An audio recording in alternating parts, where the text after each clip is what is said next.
Good morning, everyone, and welcome to Coffee and Football, presented by John Donovan and Longhorn Wealth Management Group. I'm your host, Blake Monroe, where I'm joined every morning by Bobby Burton and Jerry Hamilton. Be sure to tell us where you're checking in from, what you're drinking, get those questions in.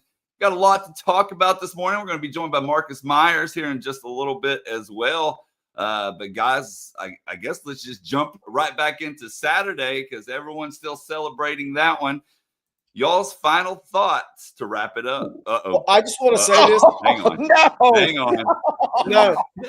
Joe Z called out my manhood, and I'm now eating a corn dog that was recalled. It was a recalled corn dog. So, Joe Z, if I die, it's on you and your Oregon Ducks who died against Kurt Signetti. Google him Saturday. This is a recalled corn dog. I have no idea what I'm getting into, but Joe Z called out my manhood.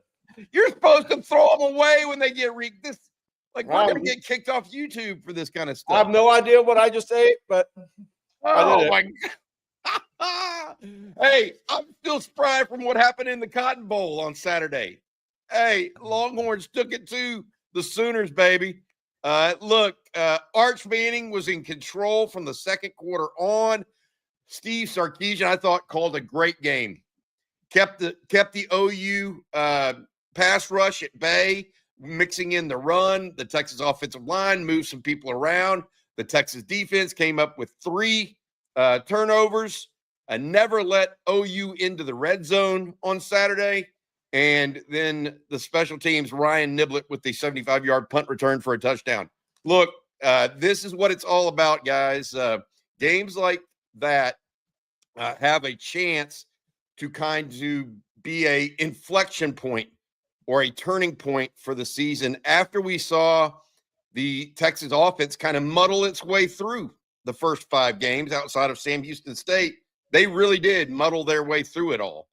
But I think they may have found something, whether that's because of Nick Brooks' insertion at left guard, whether that's just Arch Manning getting better, whether that's the return of Trey Wisner. I'm not sure, but that looked like an offense that plays, if that makes sense, in the SEC. You could see them scoring 24 to 30 points or 20 to 30 points a game in the SEC with that kind of offense. And remember, Oklahoma, while some people are saying they might have been a little bit of a paper tiger, which I on offense, I think I may agree with that. On defense, I don't know that I do. And so you can see how that offense would play in the SEC, and that is other than actually beating the Sooners and embarrassing them for the 3rd time in 4 years. I mean, embarrassing them seriously.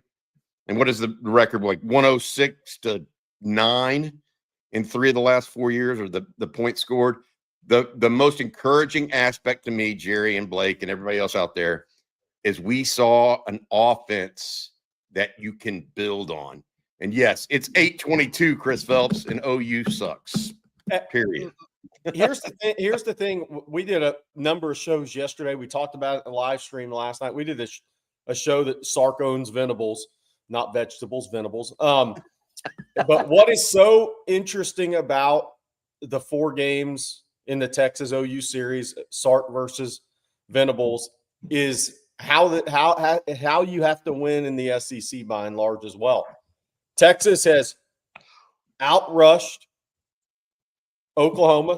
Whoever led that game in rushing won the game the last 4 years. Texas 3 times, Oklahoma once. By the way, Oklahoma fans, your rush numbers are getting worse, not better. They got serious offensive line and interior running issues, which will be interesting to see if their defense can hold up if that plays out the rest of the year.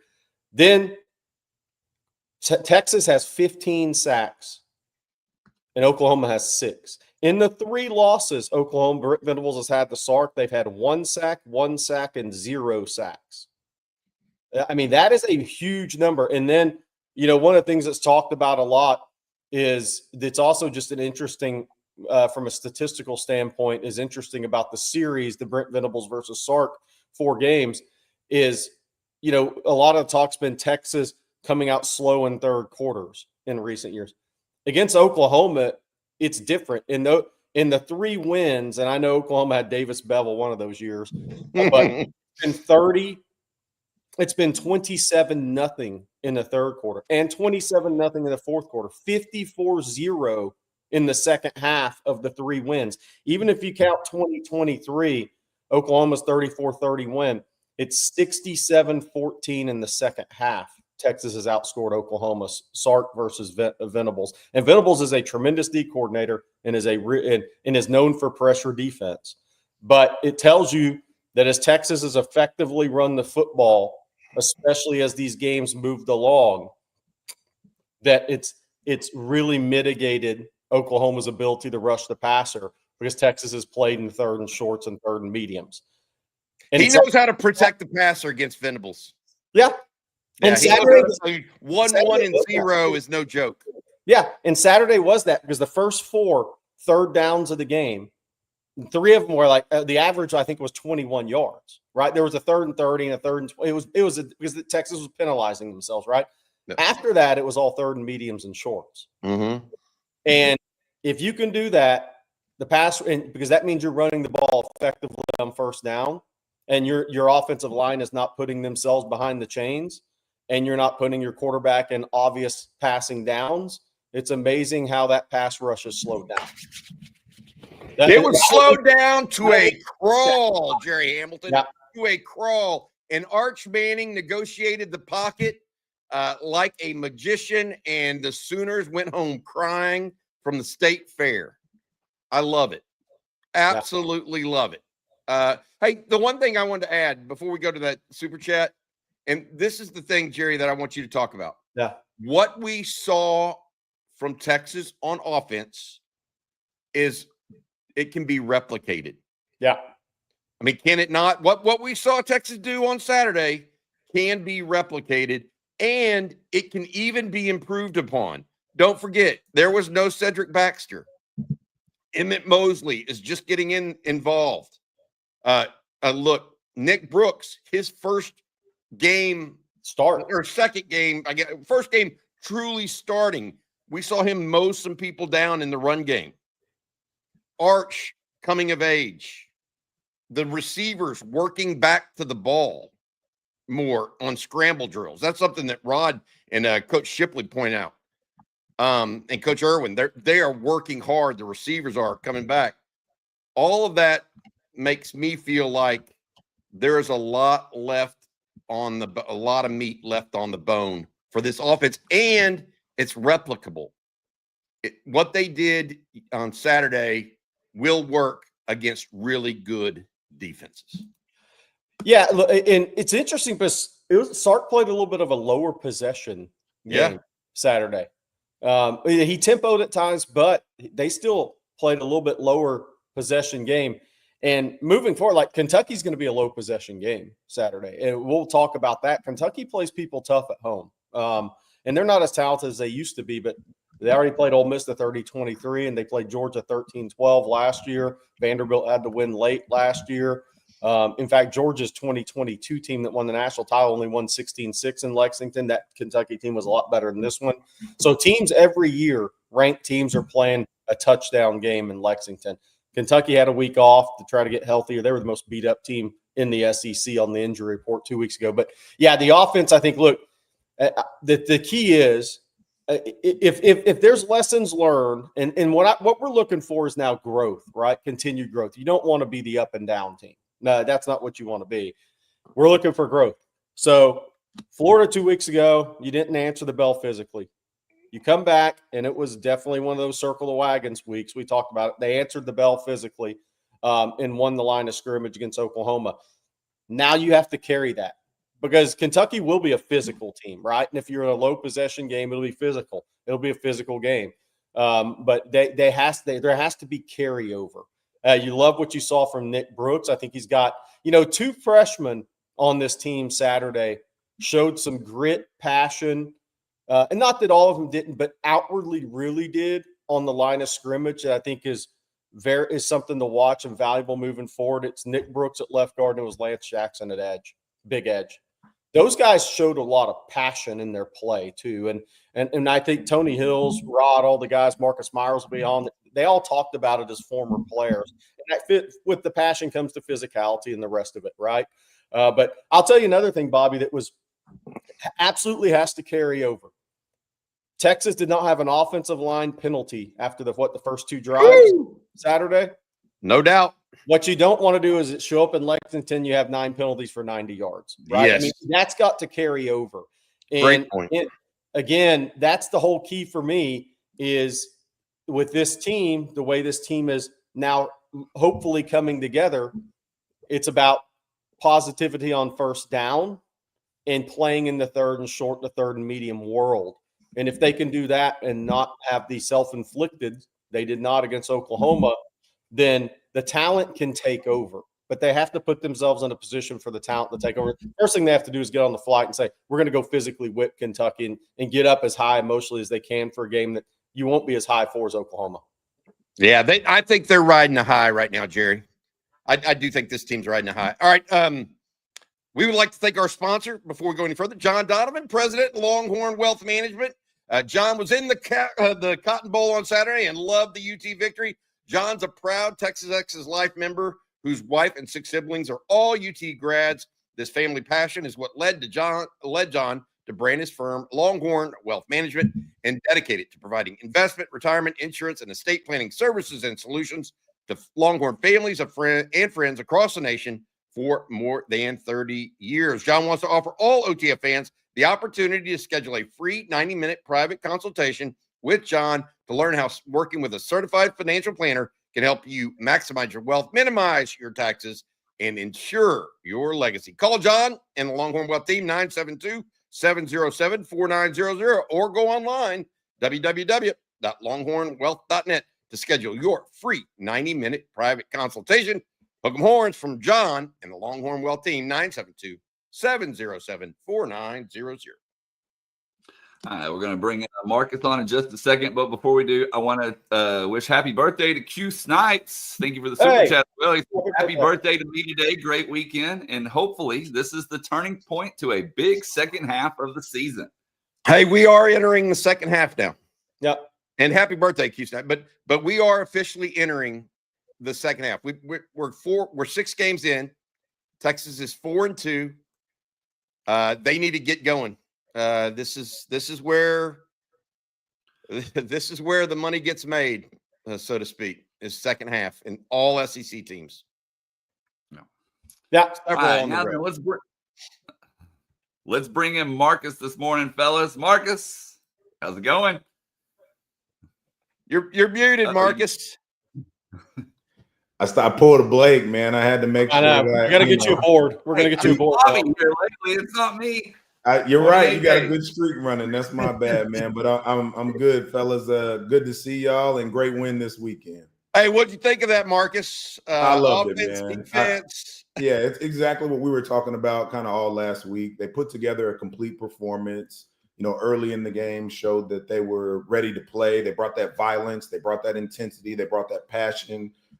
Being there in the stadium, you could see it, ahead of the game. It was a little chippy and it wasn't like our guys were just there taking it. So it was awesome, man. I had a great time, seeing you guys up at Terry Black's on Friday, and just got to be around a lot of good people this weekend. I'm actually still up here at my brother's house, and the girls, the nieces, they're all asleep still. So figure I sneak this one in before everybody gets busting. Hey, when we left you on Friday, you were going to the Colleyville Heritage volleyball game. How did your niece do in that one? They didn't fare as well as we needed them to. They didn't pull it out like the Horns did. I think they were playing one of their rivals and ended up going down in like 4 or 5 sets. But still chugging away. Matter of fact, she's at volleyball practice now. I dropped her off first thing this morning. That's a real volleyball district, by the way. Marcus. What was the most impressive aspect of the game for you on Saturday? Was it a position group? Was it the way the team responded from floor? What was the most impressive thing to you as the game moved along? I think you could just tell that they were prepared to answer the bell. They knew at each point in the game, we talk about momentum a lot. Anytime it seemed like, you potentially had an opportunity to shift it, they made sure that they held on to that, and so to me that was really impressive. It showed that these guys were hungry. That yes, they absolutely heard the noise. I mean, imagine what our chat would have looked like this morning and if it had gone the other way, right? And so, of course, you win and things swing the other direction. So now how do you handle some of that prosperity? How do you handle, meeting some of the expectations that were there before the season? And so I think it was really just impressive. It wasn't a singular group, now it was great to see certain players rise to the occasion. I know y'all talked some about this last night, Jerry, but I thought it was really cool to see Ryan Nimblett have a moment, still needs to field some punts, right? Yeah. But at the end of the day, like that's a guy that, stuck it out. Yeah. In any number of other situations, would have made sense most likely to transfer, but he bought into the program. He bought into, playing for his brothers. And so you saw how that showed up. And when we talk a bit about culture, like that's what that is. I actually really enjoyed even seeing, Brad Spence out there making some plays. Yeah, young Lance Jackson making some plays. And then the rest of the guys, right, the ones that are supposed to be the stars, they played like them on Saturday. So, I mean, that's when you get a complete performance from a team that, is a bit back against the wall, has heard, the entire world say that, they're soft or any number of things. And after you go into the swamp and get pushed around, that's how you respond. You mentioned that guys doing what they're supposed to do, Marcus. Michael Taft, 9 tackles. Jelani McDonald, 7 tackles. Colin Simmons, 2.5 sacks. Anthony Hill with a good game. I mean, you're right. It was a game where the guys that were supposed to show up did. And then you had those other guys come along and add something to it, like a Brad Spence. Look, we didn't know if Manny Muhammad midweek was actually going to be able to go. We thought he would be able to, but he came in and had a good game as well. I've got to ask you about this, though. Yep. I want to ask you about the biggest flop in college football history, Arch Manning. Right? According to The Athletic last week, who called Arch Manning the biggest flop in college football history. What did you see from him because it wasn't just physical. Like, I want to say this. He's always had the physical tools. Agreed.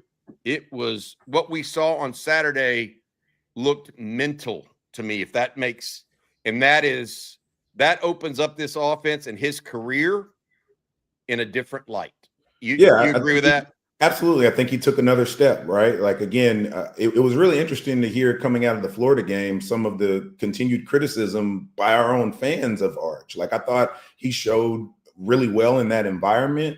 And I think what happened in this game is he continued to take that next step and guys around him helped him out, right? Yep. I mean, it's amazing when, Trey Wisner has a little bit more time to heal up and he's seeing some of those backside cuts and he's continuing to fall forward, how the offense begins to open up. And, the numbers weren't huge, right? But he made the right plays when he needed to make them. There was a play, I can't remember what quarter, but, you could tell we were down there on the goal line and it was pretty close to, making, a touchdown, if you will. And all of a sudden, right, he just throws it out of the back of the end zone. His first there, he just throws it out of the back of the end zone to where absolutely no one can catch it. Yep. He didn't force it, right? So that's growth. And you still got to, see a Emmett Mosley come along, right? Like all these different things kind of play in concert with one another. And there were a lot of guys playing in that game for the first time that showed really well. Nick Brooks is growing. And so to your point, Bobby, like all of these things make it a little bit easier for an Arch Manning when everybody is, doing their job around them. And, that's got to, continue to build that young man's confidence as he's continuing to get experience. That's the thing we've talked about. He just needed to play, and now he's continuing to be able to stack some of those performances. Hey, Marcus, look, this is what a team – the toughest thing sometimes about being a team, a football team in Austin, I think USC encountered it in L.A. as, boy, there's a lot of pats on the back after big wins. Mm-hmm. And last week it was bulletproof vest week, and this week it's pats on the back, right?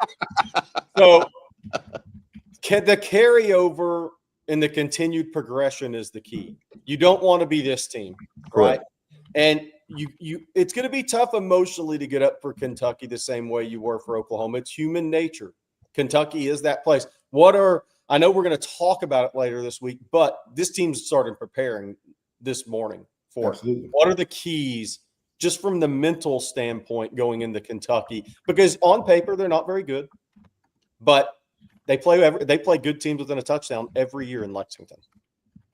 Yeah, I mean, they've always been a team that has given somebody some fits. Right now, when you do look at their schedule, to your point, some of their stats look a little skewed because their first few games, they really perform well, and then their last two, they've been on the road at South Carolina, at Georgia.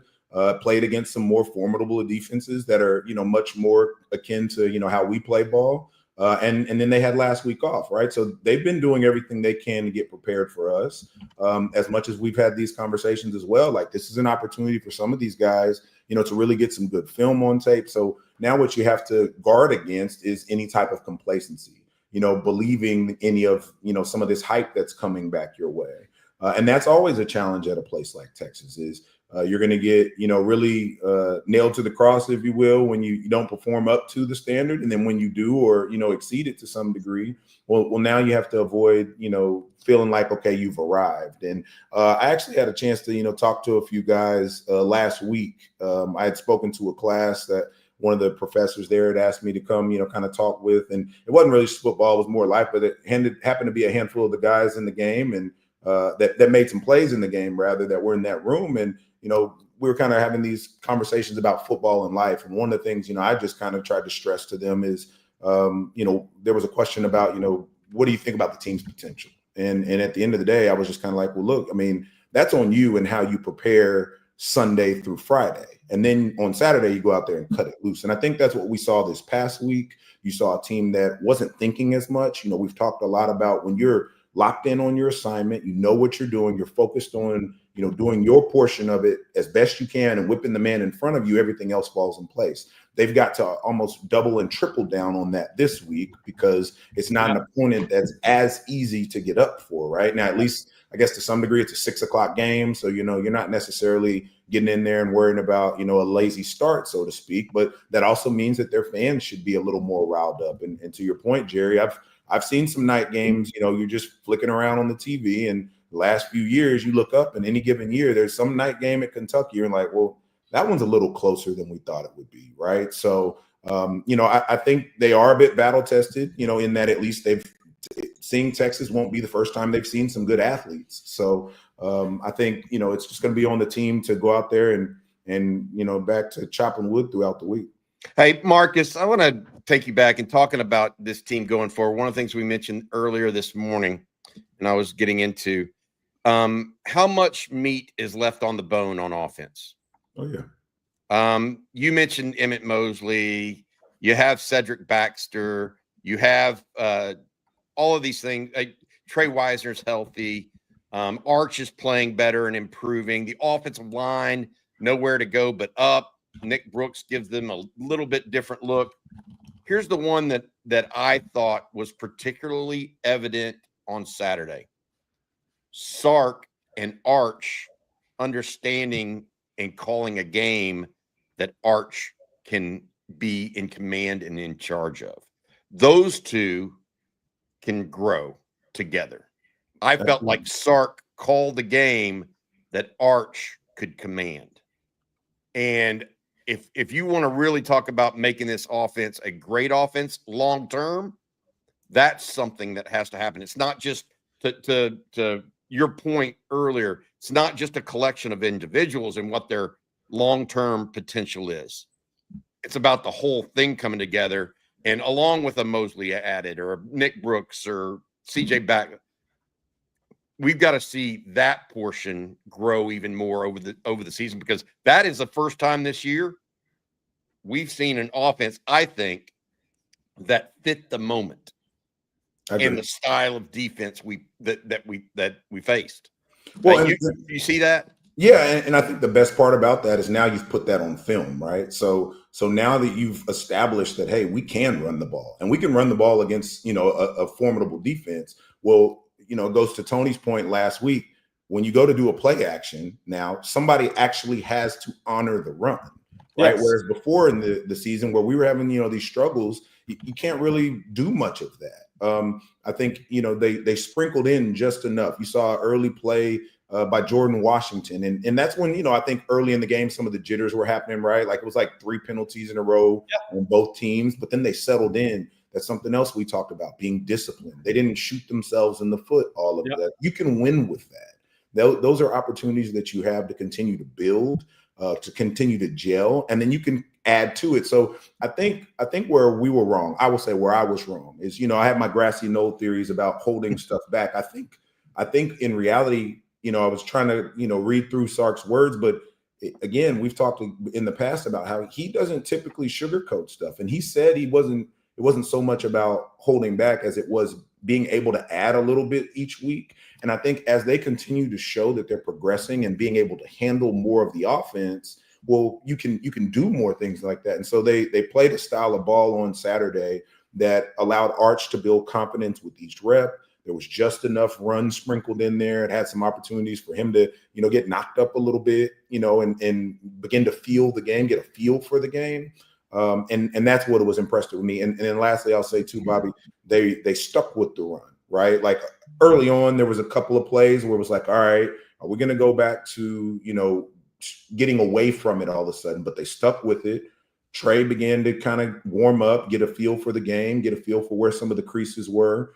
And you just saw those guys really come out and fight. So absolutely. I mean, I think there's opportunities still for Baxter to get healthy, for Mosley to get incorporated more. I still don't think we've used the tight end, to the fullest capacity that we'll see. So there's a lot to be excited about going forward. And Marcus, to your point, though, last thing for me is, to your point, is it's hard to be super creative and bring out what you want to on offense when you're always behind the chains. Yep. And I mean, look, that's to me is the whole key. I mean, this football is a complex game, but it's also very simple at times. If you can play in a third and medium or third and 4 world, 3rd to 3 to 5 world, then it's a lot easier to bring everything out you want to from a play calling standpoint and sequence and set up a plan. But if you're at Florida and your average is 3rd and 11, good luck. I mean, you're not bringing anything out there except hope. And you talk about complimentary ball. On the other side of that, the defense had them in a blender all day, and especially on 3rd down. And so when you look ahead some to Kentucky, you want to see them continue that. Against South Carolina, Kentucky was 5 for 13 on 3rd down. Yeah. Against Georgia, they were 3-11 on 3rd down, right? So if you can get them behind the chains, you can stay ahead of the chains. That's a world of difference. And I think in each of those games as well, they averaged under 4 yards a carry trying to rush the ball. So for me, if it seems basic, when you look at some analysis, and of course we'll get more into it later in the week, but if we can stop the run on Saturday, if we can, stay out of 3rd and long on our end, get them into 3rd and long and limit our mistakes, there's no reason you don't walk away from this game as a double-digit win, but that all comes down to their preparation. Yeah, Texas favored by 12.5, Marcus. You mentioned this, and I talked about this with Jerry and Blake prior to going on air this morning. I think it's a little fortunate in some ways that Brent Venables and Mark Stoops come from the same defensive tree. Yep. So Arch is likely to see a lot of the same looks on Saturday that he saw in the Cotton Bowl 2 days ago. Absolutely. Yeah, it shouldn't be anything too foreign to him, right? And again, I think this is another opportunity to you now shift to a bit different phase of the schedule, right? So you're coming up on a couple opponents that have the ability to bite you if you let them, but you also have an opportunity to snuff them out early. And so I think it'll just be, we've talked a lot about this, or, I certainly have felt that this team would be better later than they would be earlier. Of course, it's easier to crack all the jokes because you went from number 1 to unranked. All right, now you're back in it, right? And you control everything that's in front of you. And so they just got to keep taking everything one game at a time. I'll be really excited to see what they go out and put on film this coming week. But they put out some really good tape this past week. Opponents ahead now have to recalibrate again, right? Okay, this Texas team, when they put it all together, they can be dangerous. Marcus, thank you so much, buddy. We'll see you again on Friday, I believe, or Thursday night. Excuse me. Thursday night with Coach Shipley and Rod Babers. Marcus Myers, national champion Marcus Myers. That way. Thanks, buddy. Welcome. Safe trip back to Austin, bud. Thanks, Marcus. Appreciate it. Thank you. Have a good one. Appreciate you very much. Mark is a great guy, guys. Great guy. I've gotten to know him a lot more than I ever did during the recruiting process over the last couple months. Just a really, really good dude, man. Good representative of the University of Texas. Absolutely. All right, Bobby, tell us about Hargrove Roofing this morning. Yeah, absolutely. I could do that. Thank you very much to our friends over at Hargrove Roofing with offices across Texas, including Austin, as well as Louisiana, Arkansas. They're moving even in Tennessee now. Oklahoma. Hargrove Roofing will take care of all of your roofing needs. Plus, they're Longhorn friendly with partners like former defensive tackle Stevie Lee. Stevie will be on the live stream tonight with Rod Babers and the guys.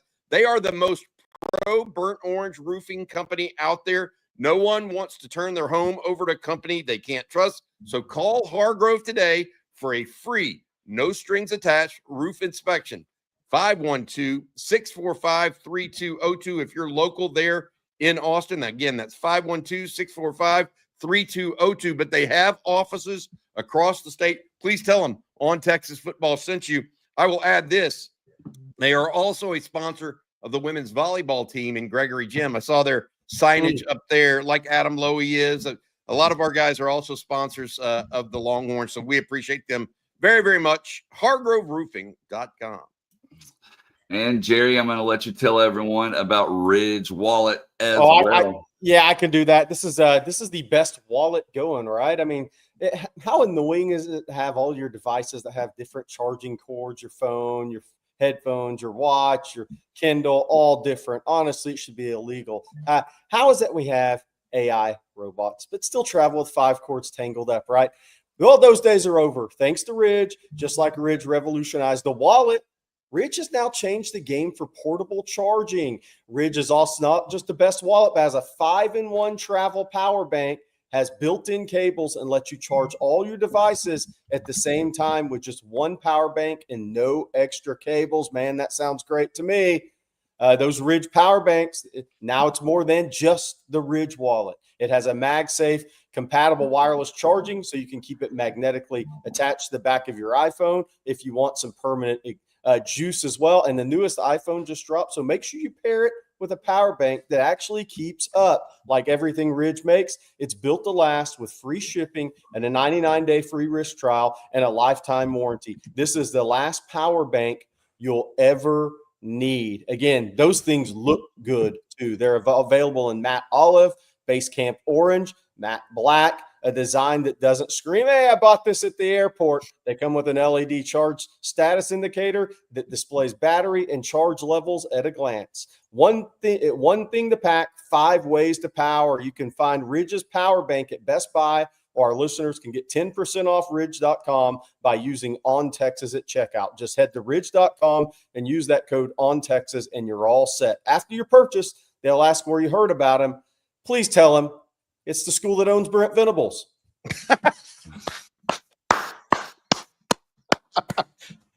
You saved the best for last, Jerry Hamilton. Good stuff. Great job. That was better than the Mayo corn dog bit to start. That gives you I'm still alive, and I don't know what I can't tell what's in this and what got recalled, but I'm sure it's not good. Oh man, I cannot. He's smelling the corn dog, Blake. I was trying to look at it and see, really, gross, man. I turned my iPhone light on. Do we see anything that could kill me in there?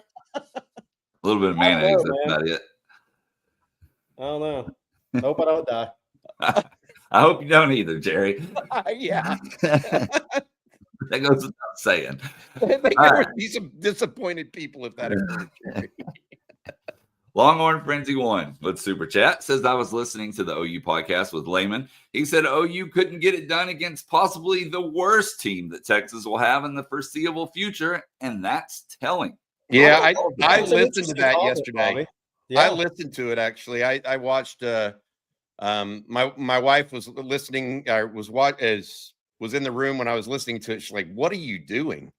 I'm enjoying listening to people feel very defeated. That's when I listen to the Lehman and Icard podcast. I would say this. He did mention exactly what Longhorn Frenzy said. He said this is going to be the worst Texas will be in a while because Arch is young. And Texas is a relatively young team. And that's what we've been saying for a while. We'll see. I firmly believe this, and y'all, I've said this before, and Jerry and I've followed recruiting for a long time. Texas is a young team, and they are a very, very talented young team. It will take them some time to get there. But we are seeing things happening right now on the field of play, not just behind the scenes now. All this talent and stuff, they improved last week.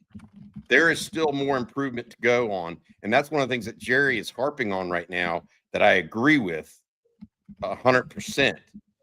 Don't anoint yourself after one game. Keep after its butt and stay after it. And then you'll end up where you need to be at the end of the year. But it's not a one-game thing. And I want to add this. I think Arch Manning is leading that charge, by the way. I think he's got that taste for wanting to be great that will a rising tide lifts all ships, buddy. I think he's that kind of dude. So I think they've just got to keep going. That's all. And then let's see here. Patrick Nations with Super Chat. First Red River rivalry in 20 years. It was amazing. Are there any places to watch the game this weekend in Nashville? Hook 'em. So if you'll do me a favor, well, Nashville's only 2 hours from Lexington. I was going to say it's 2.5 hours away. Come on. In all seriousness, if you will email me, and this goes, I got an email over the weekend about a couple of other chapters, Texas X's chapters. Patrick, if you do me a favor and email on texasfootball@gmail.com and want to know about local game watching parties, wherever you are in the country this week, whether it's DC, New York, LA, I will make sure I connect you guys with the right person in those venues. I will do that. Just send me an email on texasfootball@gmail.com. By the way, if you're up there, I don't know if you can get a ticket, but if you're going up there to the Kentucky game and you're not on the Bourbon and Horse Tour, right? Yeah. Kentucky basketball has an exhibition Friday night too. That's quite a scene if you ever want to get in there. It's sold out it will be a 20,000 plus for an exhibition game. So if you're coming up to Lexington, because they have 2 more weeks where they care about football, then it's all hoops in Kentucky land. We got some super chats this morning about the O-line, so I'm going to read a few of these together, fellas. Joshy Manning here says, I've been very critical of the O-line on the board Saturday. They proved me wrong. I hope they can build on this performance.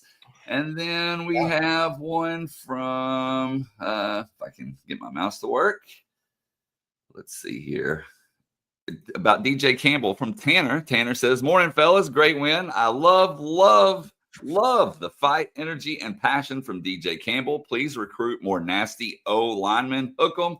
And then one from Dante. That's how you play, Brooks. Sark finally kicking field goals. Arch finally controlling his velocity with softer passes. Special teams. DBU is back. So hey, Jerry, let's take these are all. Oh, you got another one? Yeah, one more O-line. And then from Rocky P, the O-line finally has good tape against good competition. They've been beat up a lot lately, so having positivity to build on is big. Now they just have to stack this with more growth each game. Hey, Jerry, can we talk about one thing real quick? Yeah. One thing I want guard, center guard. Yeah. Okay. When we talked in the preseason, we envisioned a long-armed NATO at left guard. Yeah. A relatively long-armed DJ Campbell sandwiched inside and sandwiched by inside next to Cole Hudson. Okay. We thought they could move people because they are all long, bigger guys. Well, that didn't work out because Connor Stroh beat out NATO. Okay. For whatever reason, Sark's given his expression on that and been pretty clear about it. The thing that they have now is they have the chance to have what we envisioned in the preseason with those bigger than average guys with long arms that can move on the interior. I mean, look, David Stone, Dominic Williams, Jaden Jackson, they're good players. Halton, all of them. Oh, yeah, they're good players. They were neutralized largely. Yeah. Okay. That's all you want at some level. Okay. And what we visualized in the preseason with those three interiors, I think can now come true because Brooks does play with juice. High NFL ceiling. Very high. But he plays with juice too. Yeah. He and DJ Campbell both, they've got a little fire in their belly. You saw, I mean, we can talk about some of the things. I mean, Nick Brooks was the guy lifting up Ryan Niblett on the sideline. He was the one down there dancing a little after a big gain. He and DJ Campbell, I think, make sense. They add a little physicality in that interior that I don't know how we got here with those three interior guys. It's a circuitous route, Jerry, but you agree with me that those three are different than what we thought or what we saw the first 5 weeks even. Well, look, I think one of the big things was,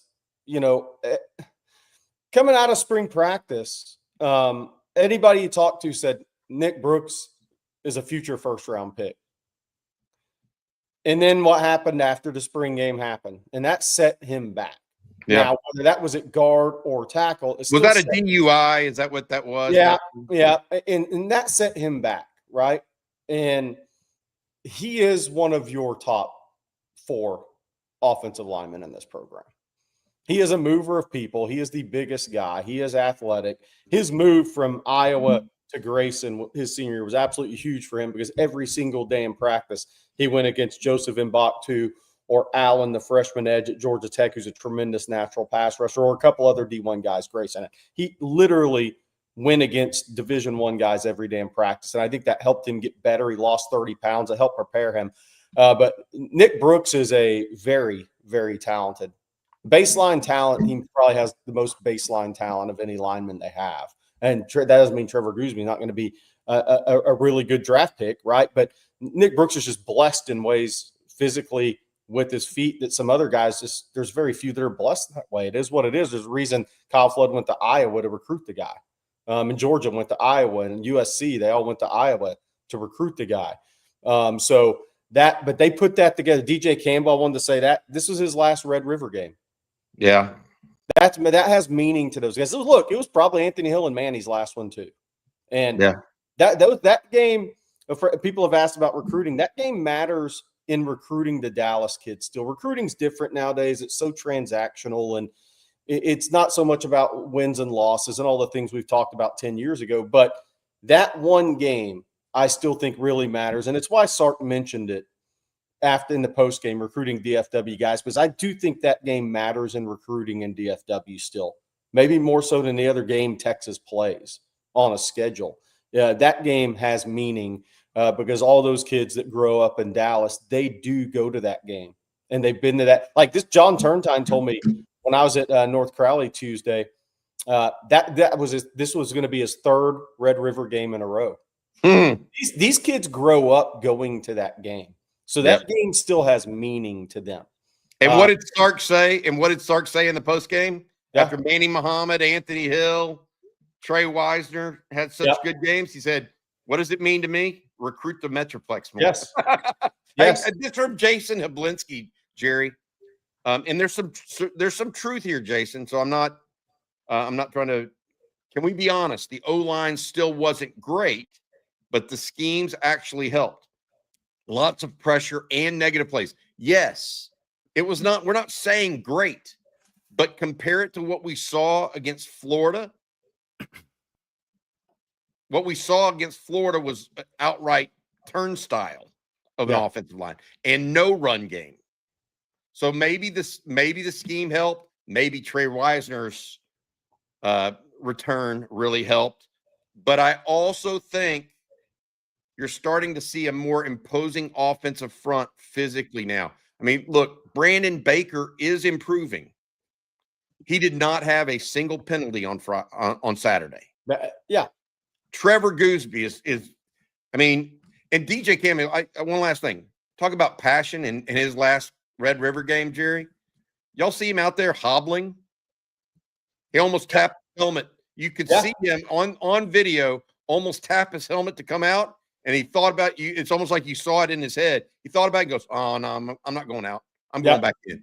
Yep. And so, yeah, it takes some commitment and sacrifice, but I think that the interior of the offensive line is fundamentally different today than it was 2 weeks ago. And I think this is the biggest thing. Somebody asked, I think it was Jeff Carey asked and Rod and I last night, is this the best defense Texas is going to play the rest of the season? I think talent-wise, it very well could be, or right there with. But the key with offensive line is taking it on the road in the SEC. Yep. That's the whole key. And that's what we talked about. You don't want to have what Texas did effectively against Oklahoma as the game moved along after Nick Brooks got his first game jitters out of the way, which everybody would have if your first start ever is Oklahoma and the guys lining up across from you are who they are. But they were successful on first downs. They played in third and medium and short. And if in a few weeks you go to Georgia and you're playing in third and 11 and third and 12 the whole game, it's going to be very difficult. So the key for me is it's not dominance. It's not the self-inflicted. If Texas can continue to build on what they did Saturday and that build goes to the road and it's not just at home, I think that sets Texas up pretty well. It's the penalties tend to pop more on the road when you get in adverse situations. That's going to be the key for offense. That may be true. That may about the discipline and execution, Jerry, and the penalties. I mean, you got to stay ahead of the chains. I mean, if you play behind the chains on the road in the SEC, life is tough. I don't care who you're playing. The dartboard. Who would have thought getting the ball out of Arch's hands quicker and not getting behind the chains every series? They look, like I said, and we mentioned with Marcus, the idea that Sark and Manning that's what we saw, is we saw a quarterback and the play caller get some synchronicity. I think that was huge. And Arch, look, dumping it down to Trey Wisner, frankly, has been different than dumping it down to any other running back on this roster. Trey Wisner makes people miss in the open field. So hopefully that's a positive reinforcement for Arch going forward. All right, guys, before we move on to our next set of questions, I'm going to tell everyone this morning about the Prize Picks, because we make decisions daily. But on Prize Picks, being right can get you paid. And Prize Picks is simple. You just pick more or less on 2 to 6 player stat projections. If you get them right, you can cash in and win up to 2,000 times your money. It's the best way to get in on sports action in more than 40 states, including California, Florida, Georgia, and, of course, right here in Texas.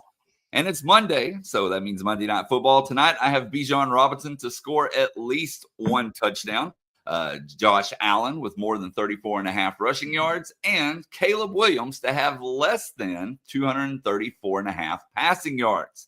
So come join me on those picks or make your own in less than 60 seconds. Turn your sports opinions into real money. Download the Prize Pick app today. Use code ONTexas when you sign up. They're going to give you $50 in lineups after you play your first $5 lineup. That's code ONTexas to get $50 in lineups after you play your first $5 lineup. And that's Prize Picks, where it's good to be right.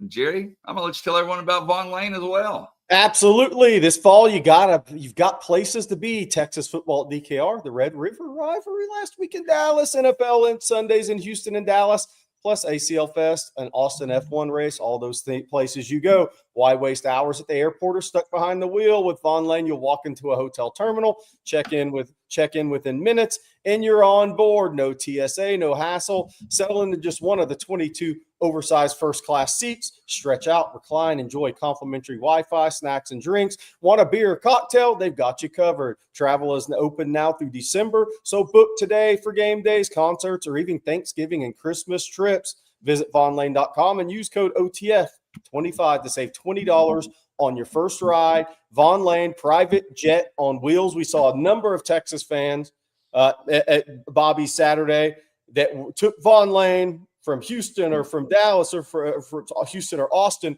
up to Dallas for the big game. Everybody can ride on Vaughn Lane, well, except Brent Venables, because as Dalton said in Roadhouse, hey, man, take the train.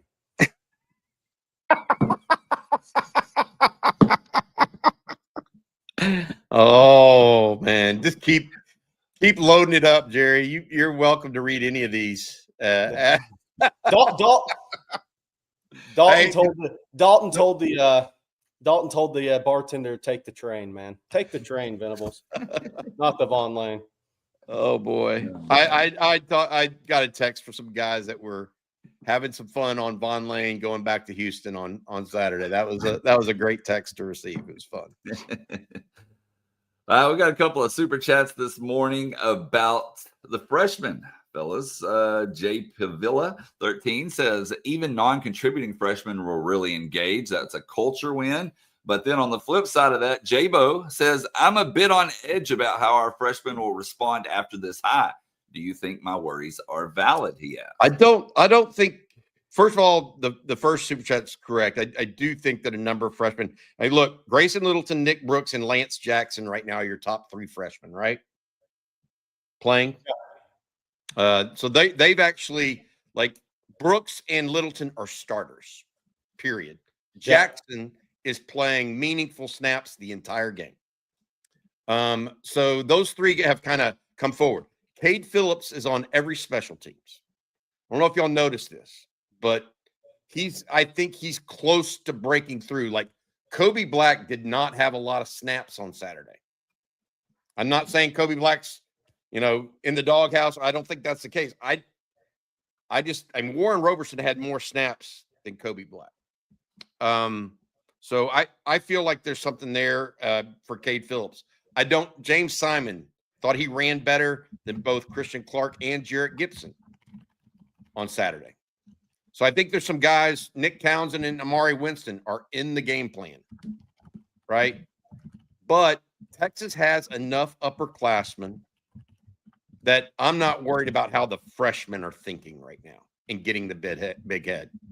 As long as Arch, the offensive line, the defensive line, Colin Simmons, Anthony Hill, Michael Taft, Manny Muhammad, Jelani McDonald, as long as those guys are keeping everybody in line, Ethan Burke is another good one.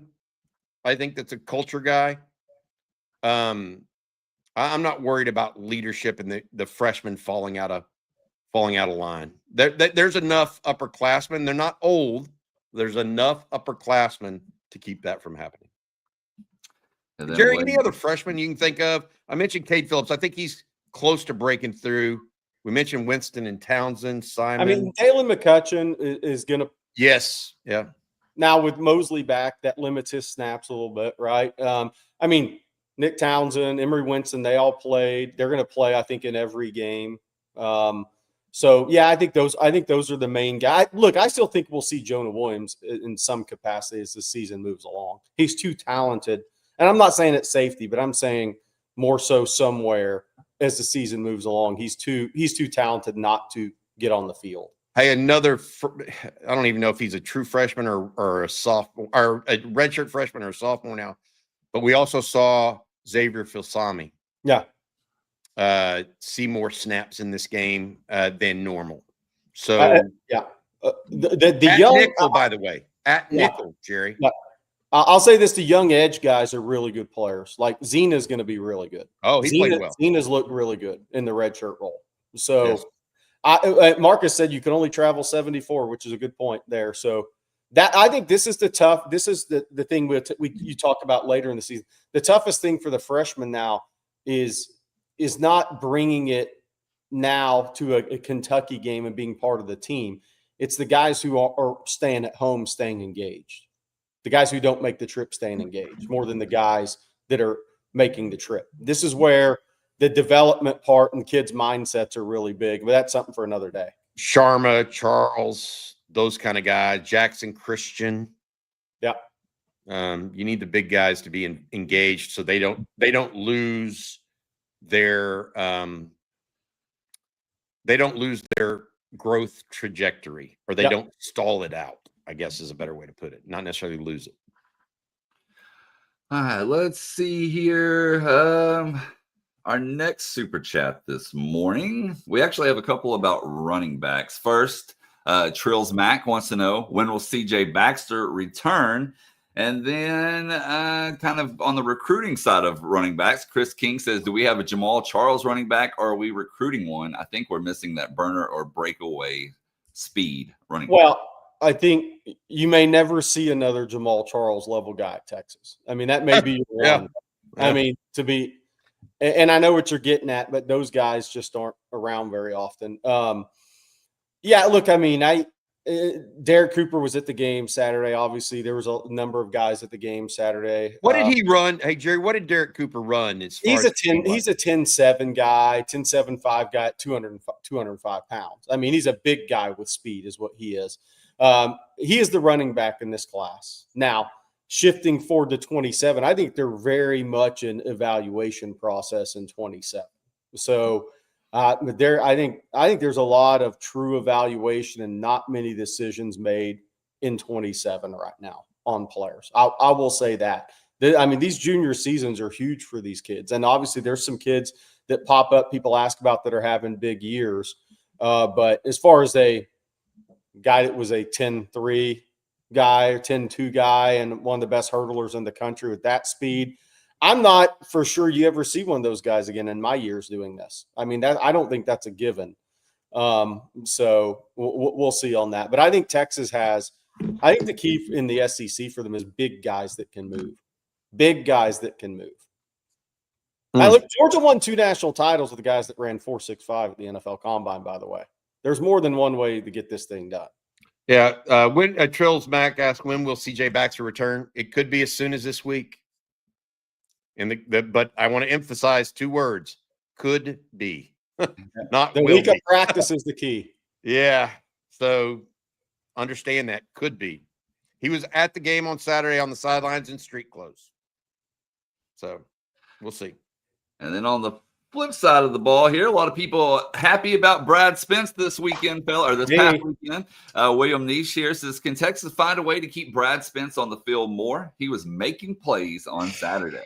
I think some guys are just football players in games, Bobby. I mean, the crazy thing about that is it gets into a difficult conversation, but it's not like Brad Spence hadn't put it on the board in the SEC before. He had 54 tackles and 4.5 sacks at Arkansas last year and was arguably the second best player on their defense to Jackson, Lance Jackson's brother. And I think Brad Spence can play. And I think Brad Spence makes plays, and he makes plays behind the line of scrimmage, and Texas needs that. Colin Simmons leads the team in sacks with 5. Yeah. Who's second? Yeah. Brad Spence with 4. Yeah. In what? A third of the snaps? A fourth of the snaps? He only played 11 snaps Saturday, I think it was a number, and he had 2 tackles for loss and a sack. I mean, he's a playmaker. Some guys are just playmakers. Yeah, I think he is in the reality of it is he's played both edge and linebacker. He has played behind Trey Moore. I think Trey Moore is maybe a better against the run guy in some ways, like a stronger run support guy. But Brad Spence is faster, more sudden against the run. He had one of those tackles for loss where he literally beat the offensive guard to the spot. Yeah, and came clean. But he's also playing it. I mean, I saw a Brad Spence line up at defensive tackle on a 3rd and 15 play. So they're moving. They know he can get after the quarterback, but he's kind of getting unleashed right now. I think. Like as much as I said, I do believe that Texas has so many ways they can improve and raise their level on offense. Brad Spence is one of the ways they can do that on defense, fundamentally, in my opinion. Yeah. And key to with Spence, he was injured when he got to Texas. So he missed majority of the spring. But again, this is a playmaker's game. Hey, Jerry, one of the things I talked about, and I believe, is that PK, he's just not going to play guys unless they really know his defense. He's got to be able to rely on you. And maybe that's one of the reasons, because he missed spring, he wasn't sure he could rely on Spence yet. Now he's getting him in rotation, etc. We'll see. And back over to offense. Kenneth here. Thank you for your super chat. Says, I saw a tweet from Trey Owens in a Texas uniform announcing Lyft Sports Management. I would think since he is not as mobile, he may be gone. Or do you think he'll stay and try the Mac Jones route? He's fourth string currently. And I think that announcement, and I want to be honest, I like Trey Owens. So I still think he has a future in college football. It's probably not going to be at Texas. And I felt like that tweet was, okay, I have representation. Yeah. Yes. This is who you contact. Yep. I highly doubt we see Trey Owens, and I can't speak for him, but I just doubt from a larger perspective that we see Trey Owens in a Texas uniform this spring after the January portal period. Agree. And let's see. Jeff Carey with the super chat. Jerry, a quick report on the transfers in the game. Well, what's interesting, one thing we're watching this week, Murad Watson went out of the game. He came back in. He came back in, Jerry. He did come back in late. Murad Watson went out of the game. Look, Hero Canoe continues to play really good ball. I think obviously Brad Spence, we talked about him. Murad Watson, he probably made the defensive line position. He was probably as good a player as they had. Cole Brevard has his role. Travis Shaw has his role. By the way, not a transfer by Alex January. Good to see him make a couple of plays. Yeah, as far as the transfers, obviously the D-line, edge, linebacker guys are going to get – that's where it comes from on this team. And then Emmett Mosley. I think we're going to – and by the way, Mason Shipley. But I think we're going to see more and more – it won't shock me if Emmett Mosley doesn't have a kind of a breakout catching and receiving yards game coming up here, maybe this week, possibly in 2 weeks. But I think some good things are ahead for Emmett Mosley. I think Jack Injury's best games are probably still in front of him this season, as they better be. But I thought it was interesting, Mason Shipley, that last field goal didn't really have a meaning on the outcome of the game, but I thought it was really good that Sark got him a straight-on make at the end of that game. He's 8 of 10 on field goals this year. The 55-yarder bounced off the right. Upright, and then he mishit. I think he got under the other one, and it looked good, but it came up about 3 yards short. But I think Texas kicking's in really good hands with Mason Shipley. Obviously, Boom Easter's doing his job well. Yeah. I like they've personnel staff evaluated portal talent pretty well. They evaluated talent pretty well. Look, Shipley's 8 of 8 inside of 50. Yeah. What more do you want? Yeah, exactly. All right, Bobby, tell us about Laura Baker. Yeah, absolutely. Laura is your Austin real estate expert if you're moving to, from, or within the Austin real estate market, be it Georgetown, Dripping Springs, wherever, and you want someone that is a lifelong Austonian, make sure you reach out to Laura and her team over at the Andy Allen team of Keller Williams, 512-784-0505. That's 512-784-0505. Or Laura at andyallenteam.com. She's a great real estate professional, someone that will help you, and a big Texas Longhorn fan. Okay, we got a super chat about Penn State. We actually got a couple of them. First, this one from Jeff Carey says, bring in Franklin as a big game assistant. Yeah. For what? The other team? Pay him to work for the other team?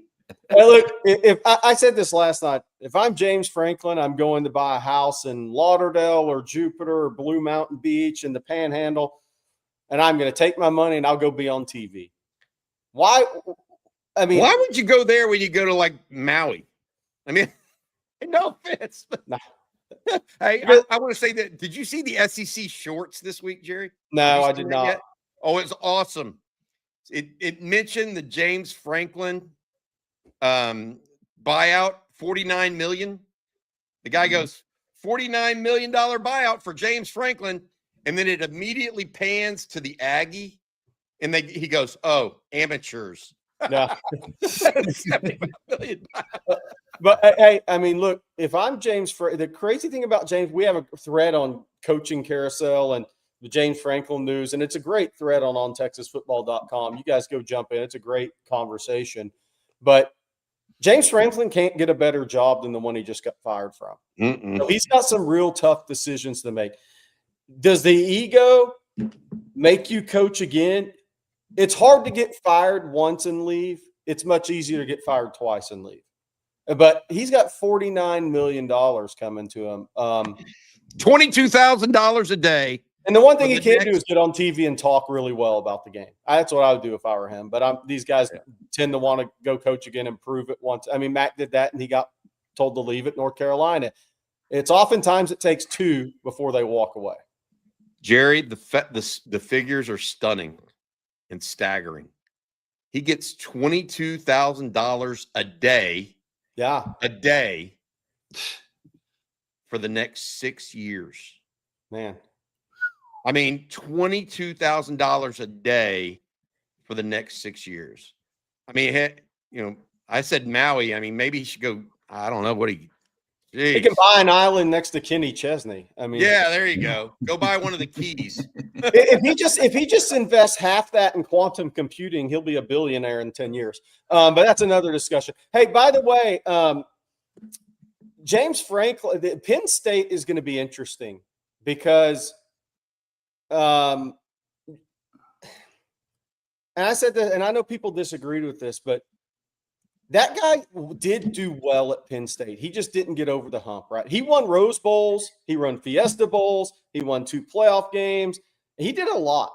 I mean, he did a lot at Penn State, but he couldn't get over the hump. So what does this do for the fan base? This is where I think we're about to enter a vicious coaching carousel cycle in college sports and football and basketball because of how much these guys get paid and NIL players getting paid and portal.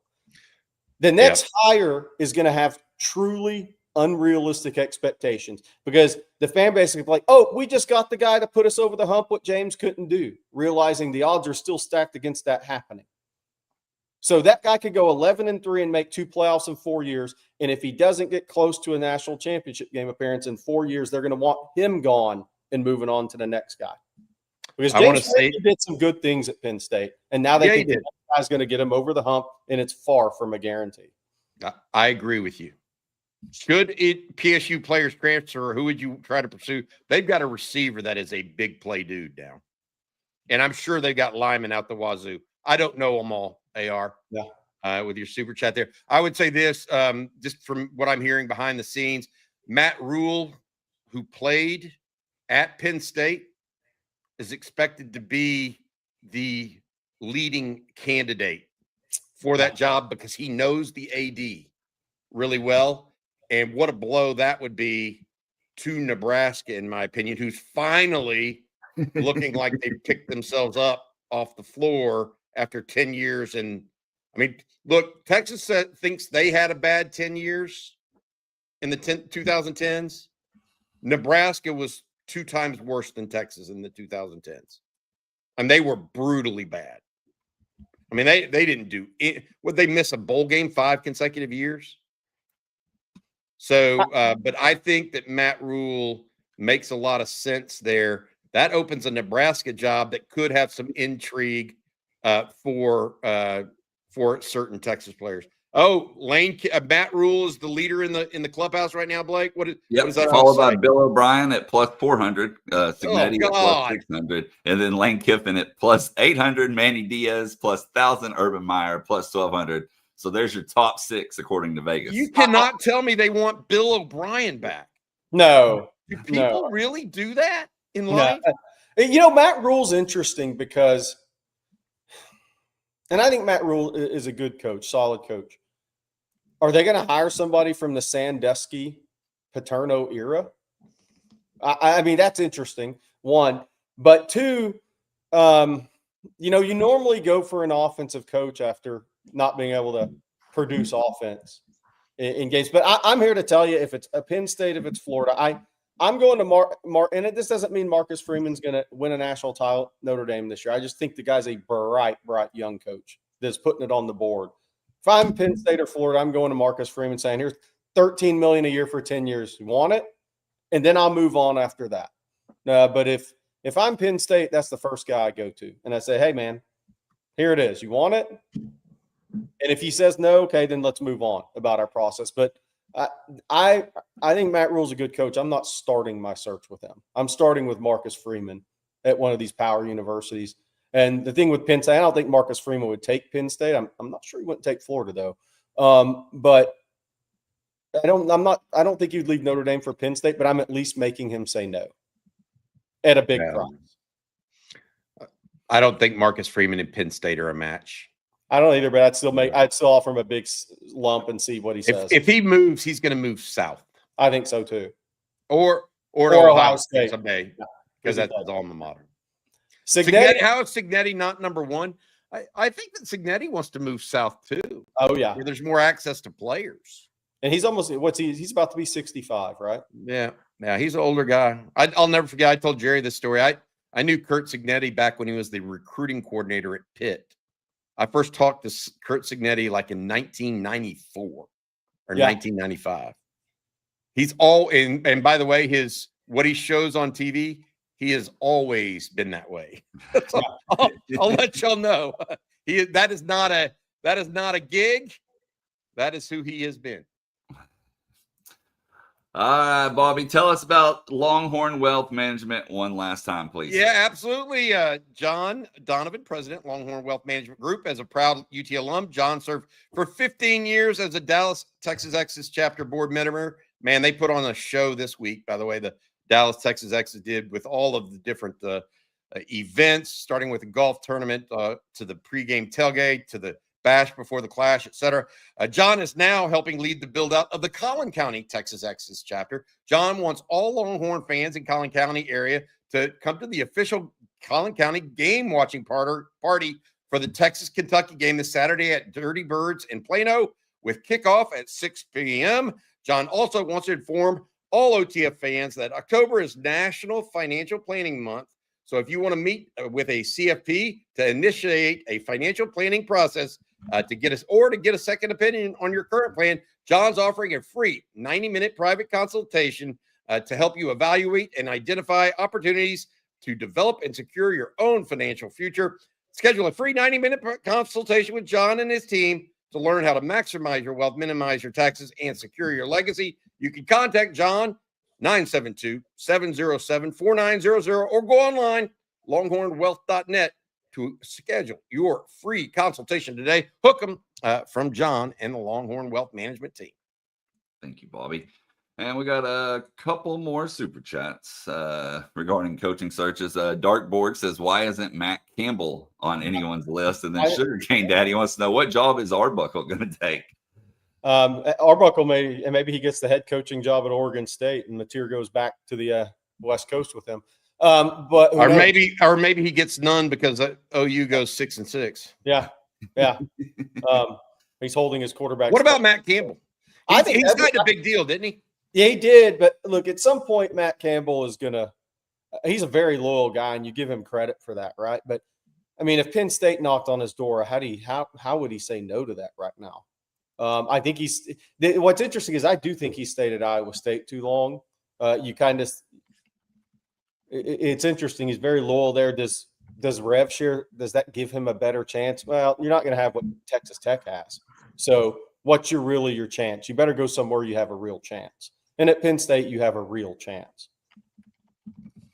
That'd be a good hire by Penn State. Iowa State lost a tough one on Saturday too, by the way. Yeah, I mean, that guy's a really good coach, but look at what he's done at Iowa State. It's hard to go win 8-9 games every year at Iowa State. After he leaves, the next guy won't do what Matt Campbell's done at Iowa State. Well, that would be a good hire for Nebraska. It would be a great hire. If they could get Matt Campbell away from. What about at Oklahoma? Super about that. Rocky P says, if this is burnt vegetables last year, who do you think's on the short list to replace him? It's going to be probably an offensive coach. So yes, that's true. Maybe Lane Kiffin. The coaching carousel is going to be interesting because the other thing is, Bobby, like Auburn's getting a lot of talk. Now, I'm not sure I've seen a team get hosed in the first half of the season like Auburn did. The Oklahoma and Georgia games are unbelievable to me. It's like unbelievable that one team got the shaft that much. But in the ways they did that were so impactful in that game, in the outcome of the game, in my opinion. But it's going to be interesting. Will any ADs, and Oklahoma doesn't have an AD, will anybody kick the can down the road 1 year this year? Because Penn State's open. If Florida comes open, I mean, the coaching UCLA is open. Somebody may kick the can down the road 1 year. Now, if Brent Venables goes 7-5, I'm not sure Oklahoma has a choice. He needs to get to 8-4 better, then make it tough on Oklahoma administration. But they don't win this weekend, they ain't getting to 8. That's right, 100%. It's a must-win game. Must-win game at South Carolina. But if that job opens, it's probably going to be somebody with more offensive mind, the way the history of coaching hires goes. DeLoss Dodds used to say, you always go opposite of what you had. Yeah. So if you had a defensive coach, you go offense. If you had an offensive coach, you go defense, because people are looking, oh, Clark Lee. Woo! That might be a good one. He'd be a good one at Penn State. He'd be good at Penn State. Yeah. They'd be tapping the Vanderbilt pipeline twice. Ooh. I don't know if they could do that. Signetti to OU, that's a possibility. I could see that. I could see that. He fits that mold, in my opinion. Yeah. It's all good. Root for Brent Venables to win. Yeah. Well, Sark owns him. I mean, there's no doubt in my mind. I mean, look, Brent Venables is supposed to be a defensive guy. Texas has had no problem scoring points in this game overall against Venables. They lost one game, and it was a shootout. Yep. All right, guys. So that's going to do it for today's episode of Coffee and Football, presented by Longhorn Wealth Management Group. We want to thank them, along with Ridge, Prize Picks, Vaughn Lane, Hargrove Roofing, and, of course, Laura Baker as well. Bobby, what do you have later today? We got a lot of stuff. I'm going to talk to Coach Brian Irwin and Coach Bob Shipley for the Lunch with the Coach. Jeff and CJ will be doing a live report from Steve Sarkisian's presser today at around 11:30, so make sure you check that out as well. Jerry and I have Talking Ball this afternoon. And then tonight, Bob Shipley, CJ Vogel are joined by Rod Babers. Rod had a good second watch yesterday, Jerry, by the way, that I thought was terrific. They'll be on along with Stevie Lee. He'll probably be talking about that offense and defensive line of Longhorns on Saturday. So we've got a full day scheduled for everybody if they want to talk a little Longhorn football. We also have, of course, our online site on TexasFootball.com. Make sure you check us out. It is a $39.95 annual subscription. That's the best deal you're going to find in the market. Promo code is OTFOG. That'll get you the $39.95. Otherwise, it's $59.95. So it's a $20 discount. Also, if you're looking, I had a couple people come up to me this week asking me about our On Texas Football hats and coffee mugs. Shop.ontexasfootball.com. That's shop.ontexasfootball.com. Please come up and join us. And I will be up in Kentucky later this week as well, getting ready for that. So, Jerry, is that a second corn dog? Or are you? No, I'm still checking to see if I ate anything that's going to kill me. I give up, guys. We give up. There's nothing we can do about this. Josie, it's Josie. He called out my manhood, so I had to do it. Now it's going in the trash. Woo! Texas won, dudes. That's Getting excited. This is a good week. Good stuff for sure. Turn the tide. And by the way, I do want to mention, don't forget to hit the like and subscribe button, ring the bell so you're notified anytime we go live, post content, whatever it may be. That way you don't miss a thing here. Or if you just want to watch Jerry eat more corn dogs, that's all the reason to subscribe. We'll be back same time, same place tomorrow morning. So for Bobby Burton and Jerry Hamilton, I'm Blake Monroe, and we'll see you then. Hook 'em horns.